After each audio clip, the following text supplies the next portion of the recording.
There aren't many Famicom games as odd as Mahou no Princess Minky Momo. It's a giant mashup of a lot of different things. Some of them quite clever, some of them not. And a lot of someone's reaction to the game is going to be based on how much they love Minky Momo. Minky Momo was one of the more important cultural touchstones of Japan in the early 80s. It's the cartoon that basically laid out everything that would be the magical girl genre. The titular magical princess comes to Earth from a magical kingdom because humanity's lack of imagination and dreams is killing all of the fairy tales. And she steps in as the daughter of a childless couple and spends her time bringing hope to the world, usually by going through an elaborate transformation sequence and stepping into some role that will solve the current problem. If the show's known for anything outside of Japan, it's the rather wild ending. I'm not going to spoil it because it's the final episode of a television show, but if you're curious, look it up. 10 years after that cartoon aired, it was rebooted, but the new reboot was almost identical to the original. That reboot is what Mahou no Princess Minky Momo Remembered Dream is based on. The plot of the game is that Minky Momo's adoptive parents have decided to take a vacation in the countryside. But once they arrive, they become lethargic and don't want to do anything. And while exploring the town, Momo finds out that all of the people in town have become like that. She's contacted by her birth parents, who let her know that a dream thief by the name of Bagu has escaped and has captured the dreams of everyone in the area. And that's exactly the kind of situation that a magical princess should deal with.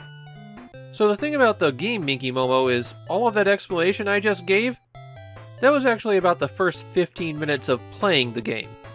The bulk of the game has Momo wandering around town, chatting with people, finding out what's wrong and offering assistance. You can hit up and down to go into the foreground and background. A jumps and B will chat with someone who's on the street. And your first task when starting the game is exploring the town, talking to literally everybody, and finding out that nobody wants to do anything. So it's kind of an adventure game in that respect.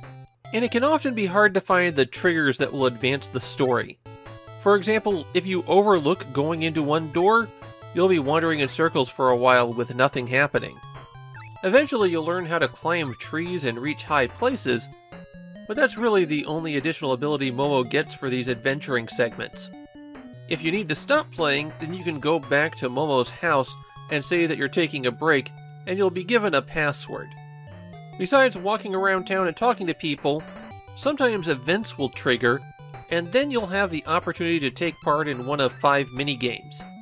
And for 4 of these minigames, Momo goes through an elaborate transformation sequence that I suspect takes up much of the memory on the cartridge. She'll transform into a different occupation, and then you play the game to solve the person's problem.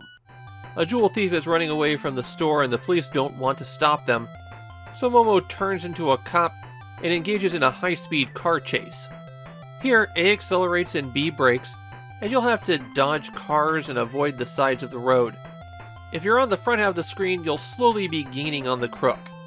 You have a certain number of hit points for this sequence, and if that runs out, it's game over. But you can always continue and pick up from the start of the minigame. When you reach the crook, just ram his car to stop him, and you've won. The next minigame you'll encounter is at the burger restaurant, which is overwhelmed with customers. Here, after turning into a counter clerk, you'll have this minigame where customers will come in with an order for 2 different items, and then you have to turn over cards to reveal those items. Some of the cards are misses, and turning over a card with one of those will remove both cards from the board. The cards are totally random, and in a few cases, I found that one of the items for somebody's order just wasn't there at all. If you take too long to fulfill an order, the customer will get angry and eventually leave. And that will cost you one of your hits. Once you've served a certain number of customers, then you win. The third minigame is the hardest and also probably the best of them. Momo turns into a nurse in order to fight viruses. You're controlling the syringe on the left-hand side of the screen, while viruses are creeping in from the right. And the color of the shot on the syringe has to match the virus that you shoot. Shoot the right one, and that virus, as well as all viruses of the same color touching it, will vanish. Shoot the wrong one, and that entire row of viruses advances towards the left-hand side. If the viruses reach the line, then it's game over. And like the burger game, you're really playing for a certain score.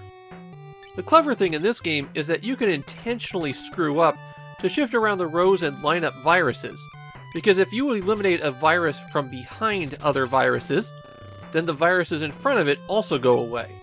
It gives you some room for clever moves. But the game moves fast enough that it also provides a pretty good challenge. The fourth minigame is the only one where Momo doesn't transform, and here you're exploring an abandoned factory. The factory is divided up into these small chunks, and you have to get a key and then take it to the lock in order to advance. It's pretty standard platforming, but it is tricky managing the conveyor belts and smashing blocks. They don't give you a lot of room to maneuver here.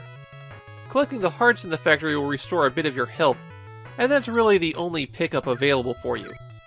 The final minigame is one that I didn't reach, and it has Momo turning into a detective in order to search two pictures for differences. After you complete the minigames, you can replay them if you like by going to the arcade in town.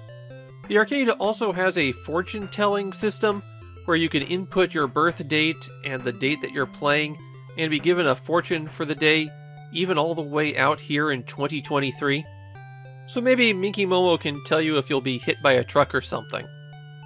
Mahou no Princess Minky Momo Remembered Dream is pretty well regarded in Japan. Most people commented on the high quality of the graphics, as well as how close it was to the source material. I'm a little bit more reserved than that. The adventure segments aren't bad, but they are a little bit flat. You just walk around and talk to everybody until you find the point where you can advance. The minigames are all competently made, but the only one that I really was enjoying was the nurse game. The chase game just required that you sit at the front of the screen way too much and have too little time to dodge, while the burger game was reduced to flipping over cards constantly, searching for whatever missing item you need for someone. But none of that makes this game bad. It's just something I can't really get too enthusiastic about. I feel like it's worth checking out once. It's a creative enough game for that, but I also don't see it as something I'd ever want to return to.